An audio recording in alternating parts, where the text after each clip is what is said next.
but those that are exceptional, this is what they say: I will not allow the urgent to become the important. That's good, man. Because it's not always the same.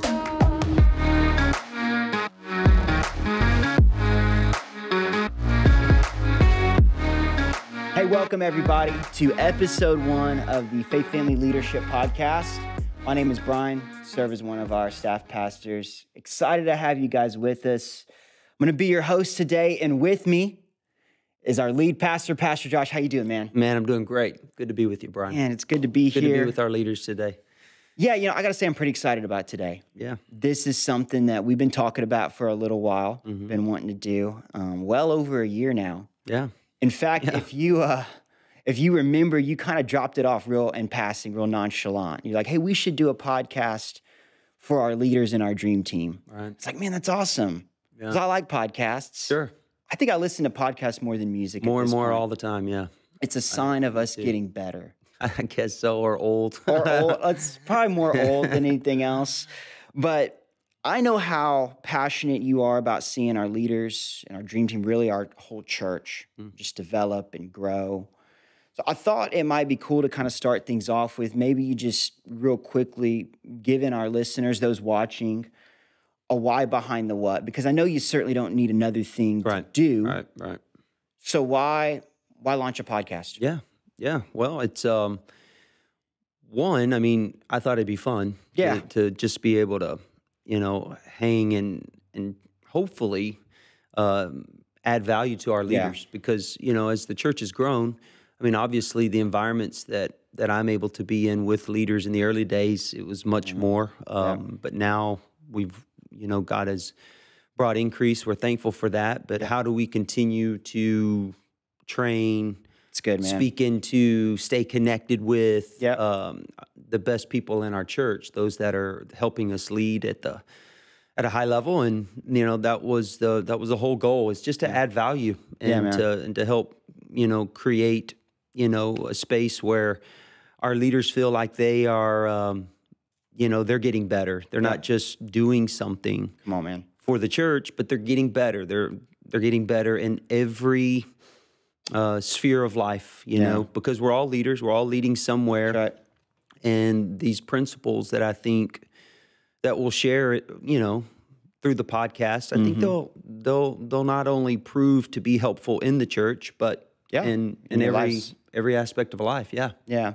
And that's what I love about a format like this, because not only are you going to learn some practical ways that you can grow, but really you get context into how a leader thinks. Yeah. And so the hope and the goal here is that those that are listening, watching, that they'll be able to learn through some of the lessons that we're learning. Right. Both in what to do, but probably more like what not to do. Yeah. So School of Hard Knocks. I know, man. So I'm excited about today. I think we've got a good one on the griddle, so to speak. But I thought it'd be fun to start things off with a little game. Let's do it. You down? I'm down. We're going to play a game called This or That. Okay. It's as simple as it sounds. I'm going to give you 2 options. All right. You're going to go with your preference. We're going to go quick, but we may expound if I feel like it sounds interesting. We'll just go with the flow. Go with the flow. Okay, tacos or burritos? I'm a taco guy. I'm with that. Breakfast or dinner? I'm a breakfast guy. Yeah. At heart, I'm a breakfast guy. Amen. There's just something about, the breakfast meats, the eggs. You can smell them cooking already. Yeah. I'm a sucker for pancakes. Yes. With the crispy edge. Yeah, yes. Not the thick ones. You want the little something on the side. Got a little crisp, little fried edge. Maybe every so often a little French toast. That'll do it. Yeah. And got to have some hash browns of some kind. Yeah. Man, I'll throw in some biscuits and gravy because when I do breakfast, I kind of plan for it. Yeah. Yeah, it's kind of like, okay, we're doing breakfast, so I'm going to get 2 meals worth of calories in one sitting. That's right. The real move is breakfast for dinner. Breakfast for dinner, it never treats you wrong. No, you're always treats you right. You're saying I'm a man that makes my own hours, and I'm doing things my own way. Okay, let's move on. Netflix or YouTube? More YouTube now. YouTube, yeah. Used to be Netflix, now it's more YouTube. Same. I've been getting stuck on cooking videos. Okay. An hour of watching a dude sear a steak. Yeah. And I'm like, man, I'm super hungry. Yeah. Go to the kitchen, nothing there, Quest bar. Yeah, maybe a PB&J. Yeah, it's anticlimactic. Yeah. Movie or TV show? I'm probably more of a show guy. Yeah. What was the last movie you saw in a theater? Oh, man. Yep. Maverick. Top Gun Maverick. Well played. Yeah. Avatar, Way of the Water for me. It's solid. Yeah. I heard it was kind of new agey. Yeah, there's a little bit of that in there. Yeah. But it was still cool to see avatars. I couldn't watch Smurfs when I was a kid, so I'm not thinking about Blue. Yeah, something about avatars. Yeah, it's a triggering thing. Demons and stuff. Okay. Winter or summer? Winter or summer? Oh. I think I'm more of a summer guy. Yeah. I like the flip-flops vibe. Yeah, you get a good tan. Yeah. It works away. Yeah. TV or book? I think I know what I'm supposed to say. Okay. But say what you need to say. I enjoy a good book. Yeah. I enjoy a good book. Yeah. I mean, fiction, you know, at times, can really, it'll kind of suck you in there. Yeah, man. You dropped Lord of the Rings the other day. You said it in passing. Yeah. And you got me hooked on it. I just finished Two Towers the other night. The book.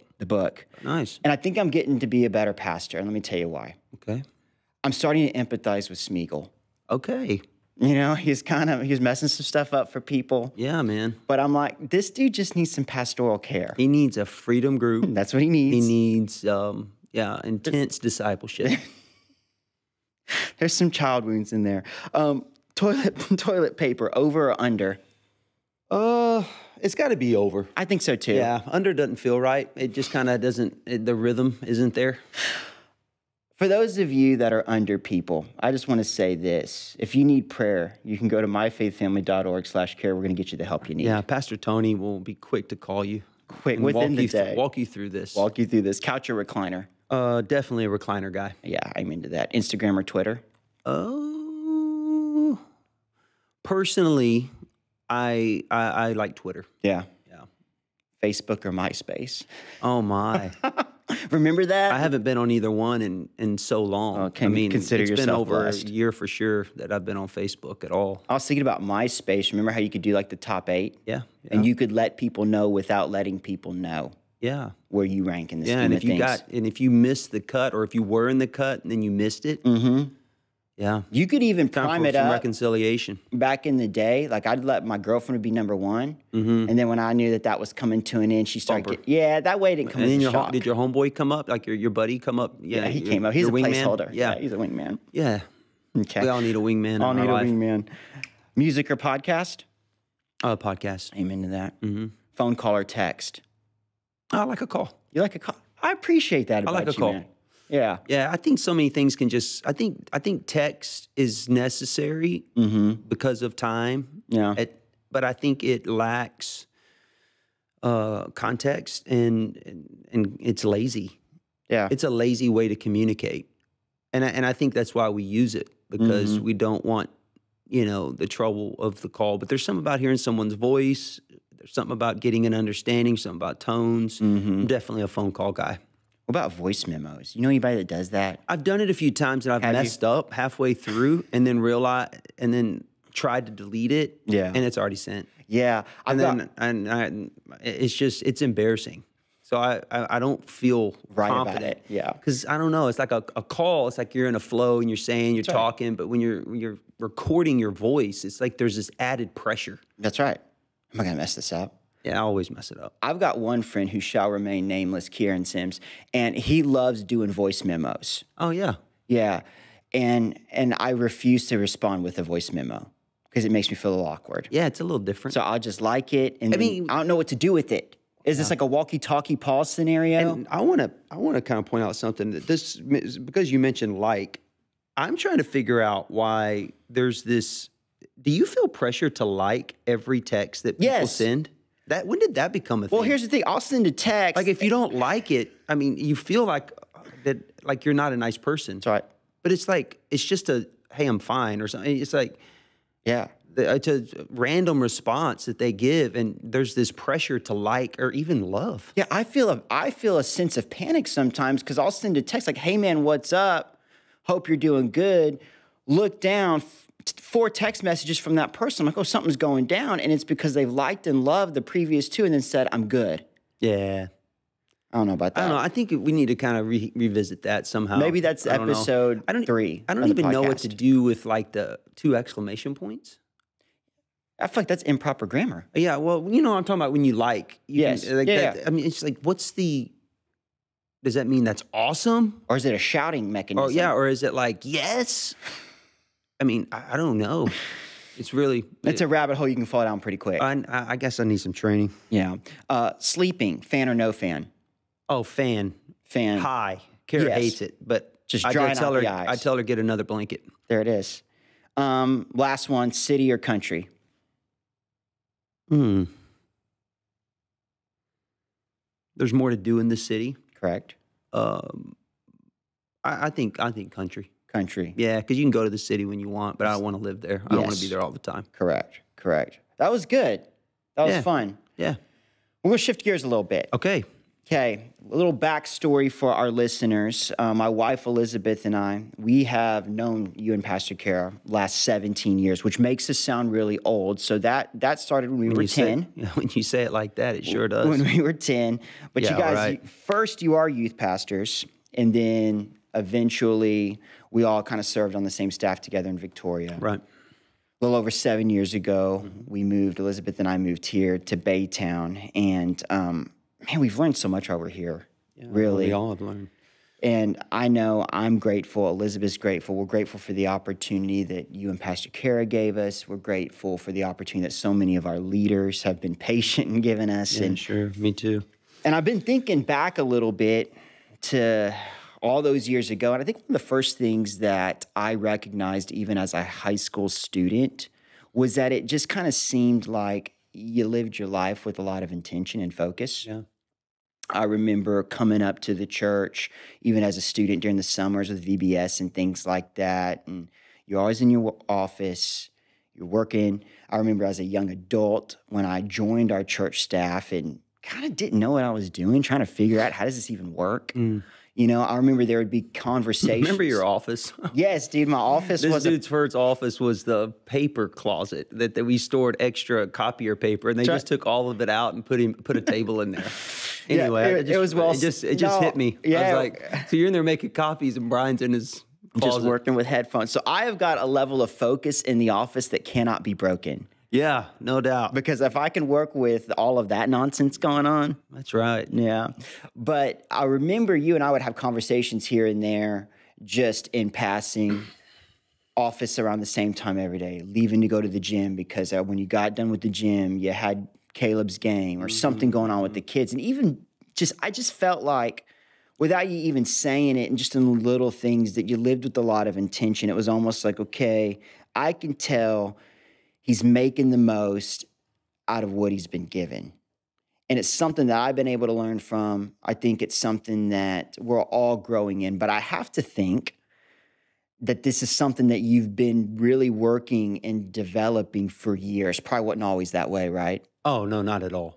I mean, we know this. We learn through the L's, and we don't look at them as losses. We look at them as lessons. Yeah. Right? Right. So with this being episode 1, I thought it'd be cool to take just a little bit of time, share with those listening, even watching, maybe just a little bit of a backstory of your kind of ministry journey, leadership journey, if you will. Yeah. Maybe hit a few high points that just kind of stick out in your mind from then till now. Yeah. Well, yeah, it's been a journey to say the least. Karen and I started in ministry it'll be 23 years ago this fall. And my first ministry assignment. Yeah. Come on.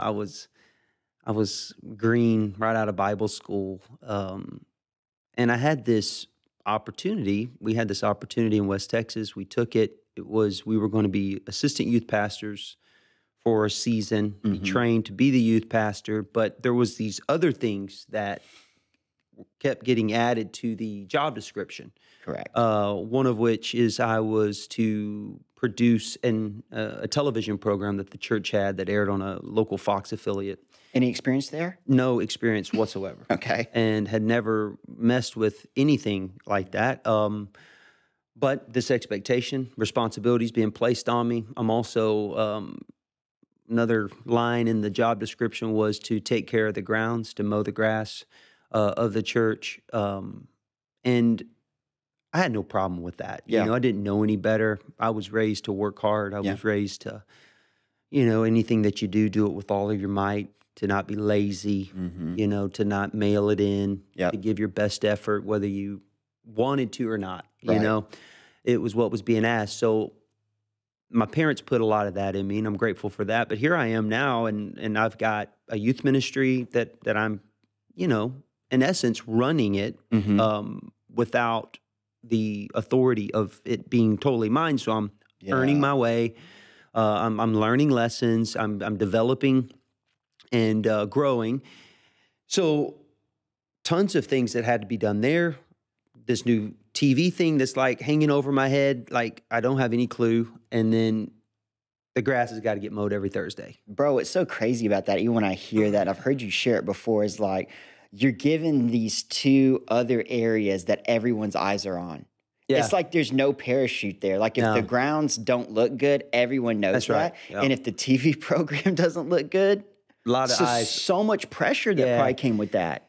Yeah, so I was living in a world of like putting out fires. Yeah. Initially, I was spinning plates, you know, trying to keep them all going.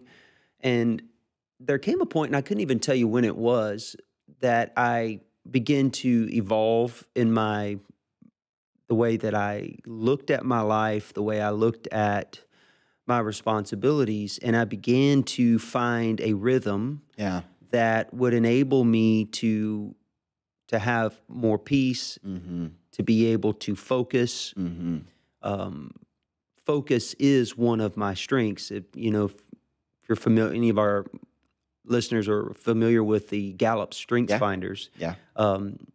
Focus may be number one for me. I sometimes lose what the order is, but I'm able to sit down and to focus. And what I began to do is intentionally create a rhythm for my life that was enabling me to execute well. Yeah. So I was able, like Monday would be youth ministry day. Yeah. Tuesday, I'm doing, things with the television program. So I just began to find a rhythm.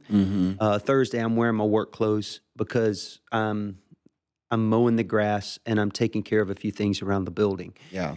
So I'm not saying that's the ideal to have so many different things that are so, disjointed in the job description. I don't lead the church that way now with our staff, but I do think that it taught me how to be able to execute on a large scale, but it was just in the infancy stages then.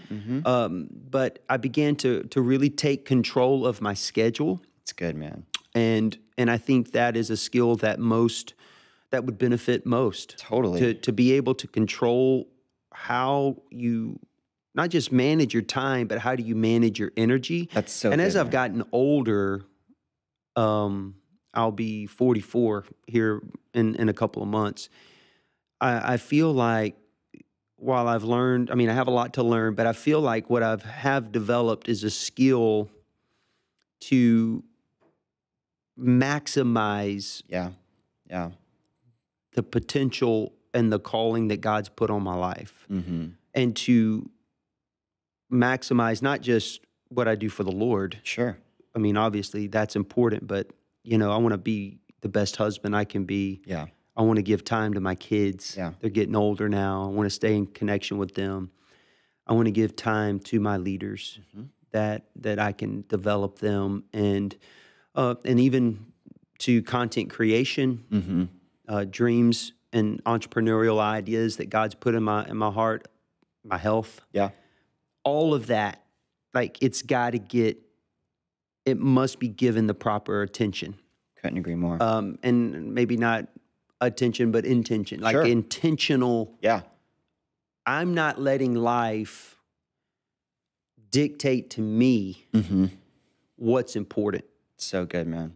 And because in most people's, and I don't mean this to be condescending. I just think this is where most people are. Yeah. And this is where most people live their life.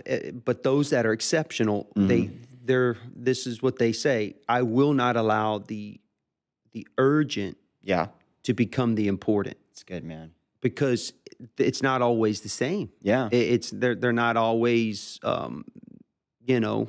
they're not equal, because what's important many times is more important than the urgent, but the urgent sneaks up on you. That's right. And there's a lot of reasons why that can happen, but I've really made it an effort at this point in my life that if it doesn't fit within certain buckets of what God's called me to do, who He's called me to be, then I'm not giving attention to it. Because it's a distraction at that point. Yeah. And I just don't think we can be the leaders that we're supposed to be in life, at home, and in our church, if we're just, chasing 1,000 different things. They may be good things. Yeah. But they're not the important things. Right.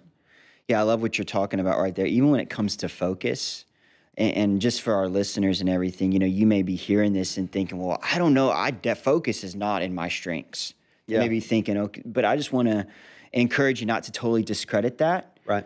Because focus is not in my strengths, in my top 5 strengths. But over time, if I think about that whole thought of the important versus the urgent, all of a sudden now I can start to put things in place. I mean, you said you used to say this as a youth pastor. And I remember sitting during the youth message, I was on the worship team. We'd get done with that. We'd come and sit down, and you would talk about the 24 little box cars that we have. Do you remember this? Yeah. And the thought was, hey, we're all given 24 little box cars, and they represent our 24 hours in the day. Right. And you decide what goes in those. But once it's gone, it's gone. Yeah, and either you decide, the way I really like to say it even now is that either you decide what goes in the box cars or someone will fill them for you. Yeah. No, it's so true, man. And I'm constantly growing in this, learning it even more about just the importance of truly giving attention to what matters. And you can talk about wanting to see progress in an area, but you've got to give time and attention to it or it'll never happen. Right. I mean, as soon as, and that comes with a certain level of sacrifice. I mean, we know that everything that we say yes to requires us to say no to something else. That's right. I had this goal, man, for a long time, years, that I wanted to read a book a month. Yeah. And I don't really know where the goal came from. I think because growing up, I didn't read much. I didn't consider myself to be a very educated person in that regard, passionate about reading. Yeah. It was just a goal. And I would start a book, but I rarely finished one. I get real excited, be 3 days in, and then all of a sudden I'm watching The Walking Dead instead. And a year and a half ago, almost 2 years, my Xbox broke. While we were on vacation, I knew it was my boys. They've still not confessed. Or your wife. It could have been my wife, but she was with me. Maybe she sabotaged. But when it broke, at first I was going to get another one. And I just decided, what if for 2 months, I took the time that I was given to that every night, because I play like an hour or two every night, and I just cut that in half. I spent an hour more just hanging out with the family, whatever, and I took that other hour or whatever it was and just read. Yeah. That year, I hit my goal. Nice. And not to say there's anything wrong with playing video games, but it was just like there was something that I needed to say no to see the yes that I was really looking for. Oh. And so I think that something that you love too. Yes. Something you enjoyed. Yes. And it unlocked something that I never even thought would bring the level of fulfillment and all of these things. So it's like, even when we think about the time that we give to our families, even as leaders in the church, right? The texts that we send out, the calls that we make, all of those little things add up, and we got to be intentional with our time. But I love what you're sharing about even how from the beginning you were given all these different things, and there were moments where this was stretching your capacity, which it was laying a foundation from where you are today. Yeah. But you begin to prioritize and say, I got to put time and focus on the things that matter most. Yeah, or otherwise, it's not going to happen. I'll never be who God wants me to be. Yeah. And what you mentioned about the, video games, I think that there's a lot of things that as leaders we, in order to be the leader that we need to be, Yeah. there's a price that has to be paid. There's a sacrifice that has to be given.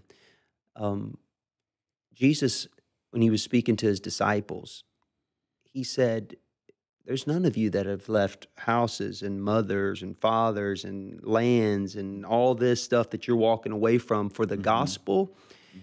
He said, there's none of you that aren't going to receive a hundredfold harvest in this life. So what he was saying is there's some things that we as Christ followers, as leaders in the house of God, that we are called to do, that unless we are willing to sacrifice some of the pleasure-driven, hedonistic type mindsets that's in our culture, the distractions, the entertainment, the things that the world has to offer. And again, like video games, I'm not saying you're bad if you enjoy those things. I enjoy entertainment. I enjoy those things, but to be the leader God wanted me to be, there was some of that I could not give my time to. And I'm not talking about moral issues here. Yeah. No, totally. Let's make it real practical. To be a great leader in the house of God, you need to be in the house of God. Come on.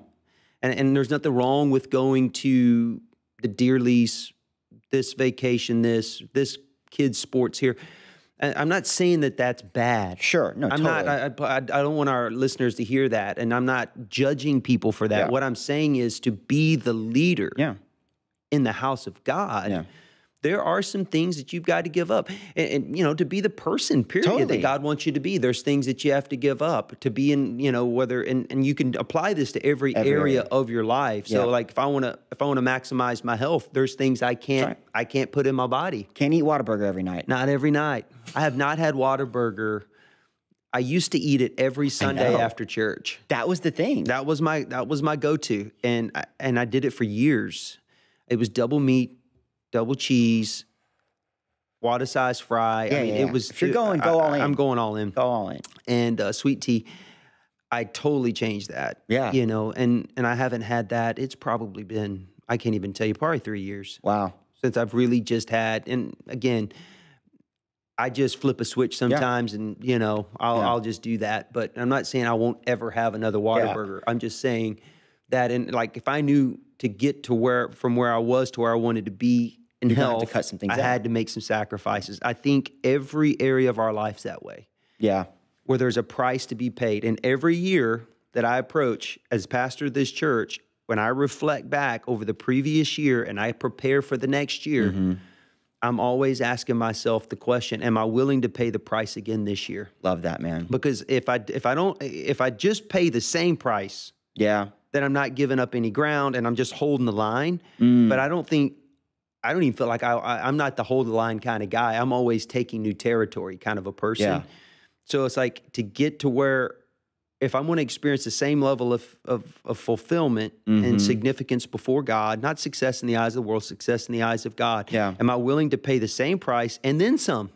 So good, man. So that's why I've always got to be getting better at learning skills and developing as a leader in my thoughts and my habits to produce the increase that I feel like God's called me to. And I don't live with this overwhelming burden of it's never good enough. I'm content. I'm happy. I'm grateful for what God has done. But I do think that in order to be who God wants me to be, I have to be very intentional about how I spend each day that he gives me. So good. You said a couple of things in there that stick out to me. Number one is you were just talking about some of the sacrifices that you make. I've heard you share it with our leaders before.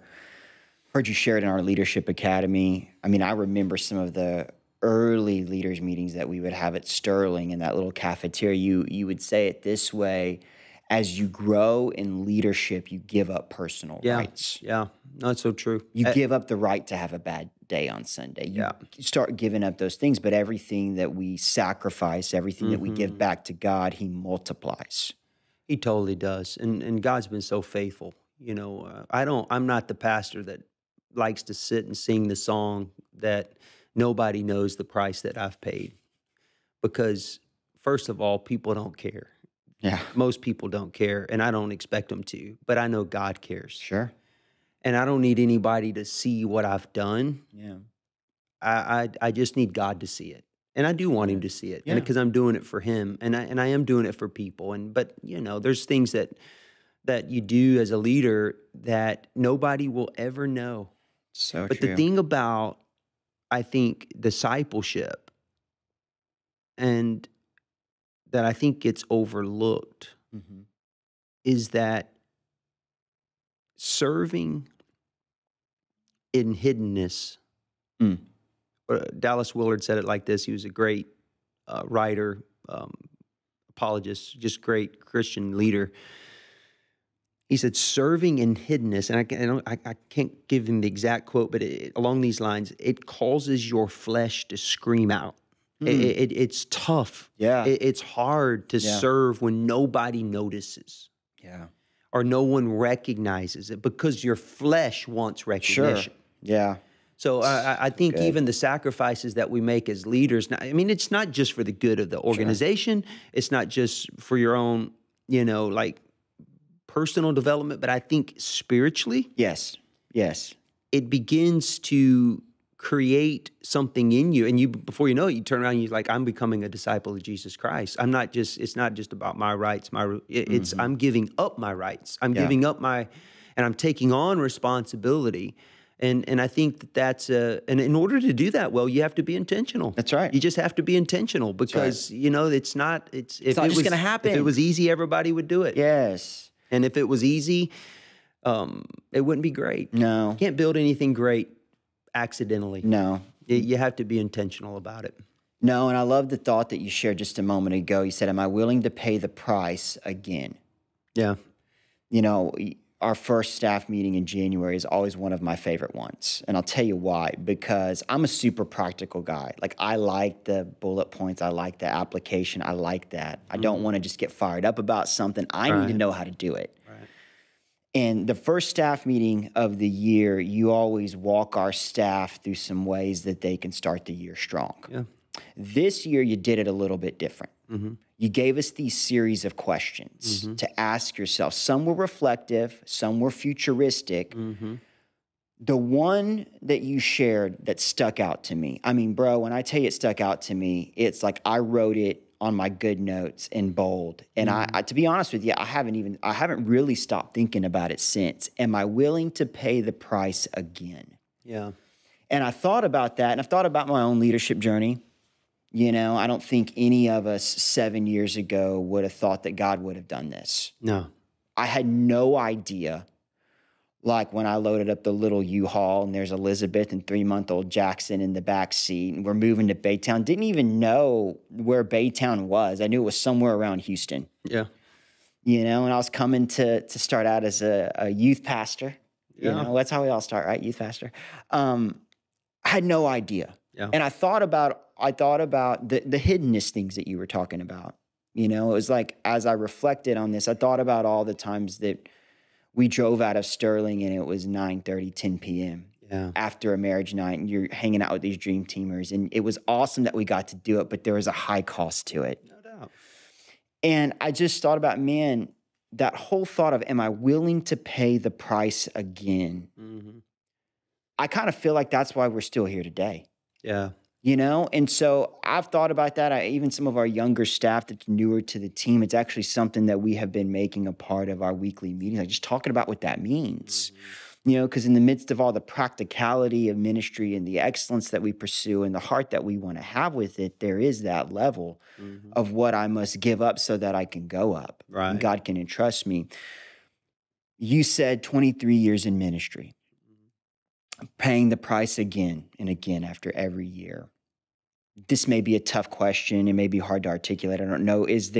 How do you keep that hunger and that drive fresh within you? Because I have to think that there have been moments where you're like, I don't know if I'm willing to pay the price today. Yeah. I don't know if I'm feeling that. Yeah. Well, I haven't. I mean, that's a great question. I mean, I think we all have those days or moments at the beginning of a day, but I always, I think about what the future can be like. Yeah. And I'm very futuristic in the way that I'm wired. It's another strength of mine. I like to dream about the future. And when you ask God to fill your heart with dreams, he does it. Yeah. And he does but it's always bigger than you even thought. So good, man. But I do have a passion to see people win and to help people and to help people's hearts grow. And I know that, I've always said around here, it's one of our culture statements is that, speed of the leader, speed of the team. That's right. And I feel like if anybody needs to have passion, it's me. And without sounding super spiritual, we looked at Jesus, right, as our example, and the scripture says, for the joy set before him, he endured some things. He endured the cross. That's pretty tough. Roman crucifixion is about as bad as it gets. So even on a bad day, I can see past it, and I can see, because there's something ahead that God, and there's people ahead that God's called us to reach, and I don't know. I think when you really tap into that place in your heart where you feel like your life has meaning, and it's almost self-sustaining, and it's always there. The biggest thing that any of us have to overcome is the hurdle of our own mind and our own limited thinking and our own flesh. When we're down in the dumps, we feel sorry for ourselves. Where nobody sees what I'm doing, nobody cares how hard I'm working. Yeah. And the truth of the matter is that you may be right about all that. Sure. To some degree. Yeah. But that's why we just can't ever forget who's always watching. And I'm not doing it for God so I don't let him down, because I can't let him down. I just know how much he's done for me, and it creates this, inspiration to just give what I can, to do the best that I can. Yeah, man. And I can do more than that. Sure. I can just give the best that I can, and to grow and develop myself and to be faithful and consistent, because successful people do consistently what average people do occasionally. So I just don't get up and just what am I going to do today? Dude. No, I have a plan. Yeah. I plan out my whole year. Yeah. Really, when it comes down to it, like how I'm going to live my life. I've got goals in 7 different areas of my life that I am specific about. Yeah. They're not overwhelming. They're not necessarily all that impressive, but they are goals that I'm striving towards with God's help, and they do stretch me. Yeah. And they cause me, and really, when you're looking, when I'm looking at the time that I've been given, let's say I want to pastor the church for another 20 years. I'll be 65 years old. Yeah. I just started ministry 23 years ago, so I've already got less years ahead of me. There's maybe more in the rearview mirror than the windshield. Yeah. No. And that's a sobering thought. And I just know how fast it goes. And I just want to make sure that I'm being focused on what the things that God wants. The Bible says he'll give you the desires of your heart. It says that he'll direct your steps. Yeah. That he'll bring your plan, he'll make your plan succeed if you do them unto the Lord. And I want to have good, intentional, path for my life. And motivation, I don't really depend on motivation much. Yeah. I think it's overrated. And let me tell you why. Because there's going to be days you don't want to do it. And so let me say it like this. I lean on discipline more than I do motivation. Because discipline will make me do it. Yeah. Discipline says I'm going to do it, whether I feel like it or not. Come on.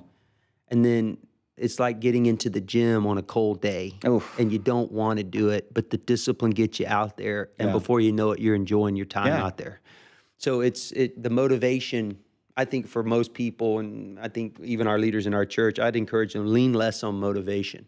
It's good. Lean more on discipline. Just what's really needed, what's needed in the moment to produce, what you really want. Yeah. And learn to be disciplined. It's good, man. And not just feelings based. Yeah. Because feelings, for all of us, they come and go. They're sporadic, man. Yeah, they come and go. Yeah. I've said it before. I know people sound shocked. There's days you just don't want to write a sermon. Never. Surely not. It's just some days. You need to. Yeah. It's a grind, man. Every Sunday comes, there isn't someone else. Yeah. That's going to preach. Especially in the early days of the church, we couldn't afford guest speakers. So sick or not sick, like you're preaching, you bro. gotta have a word. That's right. And I've always been like the guy that's wanted to have a word from God. You know, I don't want to just. And you feel, I've always felt that in your message. I always wanted to prepare and work hard and deepen my well so I have something to draw from. And but there's days you don't want to do that. Yeah. You want to go play golf. You know, you want to just whatever, you know. But it's the discipline. So good, that man. wins the day for us as leaders. Way to say that. Yeah. Discipline is what wins the day for us as leaders. So yeah, man. Well, I just want to say thank you. I want to say thank you for leaning into your own growth, leaning into those hard lessons. You know, you've added value to my life, added value to so many others, those that are listening. Hopefully this adds value to them as well. As we kind of get ready to close, is there anything else you want to say to our leaders or our dream team that's listening or watching right now? Well, I mean, obviously, I always want to express gratitude, you know, because one thing about leading a totally, I don't even like this word, but I'm using it for this moment. When you lead a volunteer-based organization, it's the most difficult assignment that one can be given, because no one does anything for financial compensation. That's right. You know, our dream teamers are serving, and they're giving their time, their energy, their gifts. Yeah. Because they believe, they're not doing it for me, they believe in the mission of the church, the vision of the church that God has. And I'm always just, I'm just forever grateful for the people that, whether they give an hour a week, they give 2 hours, some give more. Yeah.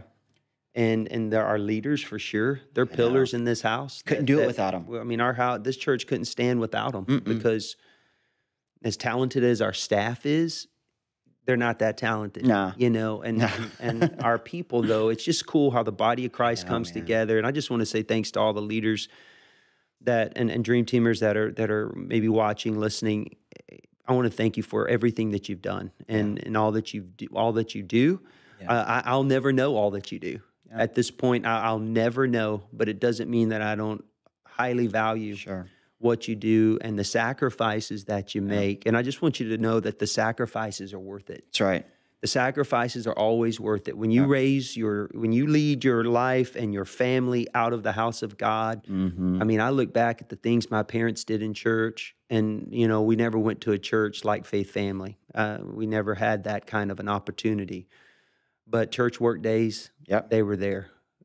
They were serving every week. Special, man. In some kind of way. And we were taught to put God's house first. And that was the way we started every week of my life. And, you know, there are times, you know, I know as kids we were griping, we got to go back tonight. Why can't we stay home? I remember one time wanting to watch the Super Bowl. We couldn't watch it. So we had to go to church. That's next level. So I actually wore my starter jacket, you know, those big dope. athletic. Yeah, no, those are and dope. I had my Walkman, old school, with the radio and the thing up in my ear. You were worshiping and listening at the same Cowboys time. were in the Super Bowl that year, so it's been a long time since that's happened. Maybe this year. Yeah, I doubt it. But anyway, it's just I look back on those things, and I'm so glad and grateful for parents and so leaders that have kids, dream teamers that have kids. Listen, your kids, you're showing your kids something important, good, man. And you're keeping them in a place where God could speak to them and fulfill the purpose that He has for their life. And it's all worth it. All the sacrifice is worth it. And I think and I want to just challenge all of our listeners right now. This is the last thing I'll say. Yeah. Be intentional about this year. Be intentional about your time, by the way you invest your time in the things that matter. That's right. The things that are important and the things that are dear to the heart of God, you know, and really prioritize your life well. Build your life around those things. Yeah. Those big rocks of your life, and fill your life with the big rocks first, and then all the little stuff will fill in. So it's great, man. Episode 1 in the bank. Man, we did it. Thank you to all of our leaders, man. Thank you for all that you do. Thank you for listening or watching today. You know, if this episode has added value to your life, we'd love to hear about it. Yeah. You could leave us a review. You can leave us a comment in our chat section. If you have a question, about leadership. We'd love to answer it in a future episode. So you can just leave that question in the comments. And man, we're grateful for you. Thanks for joining us on the Faith Family Leadership Podcast.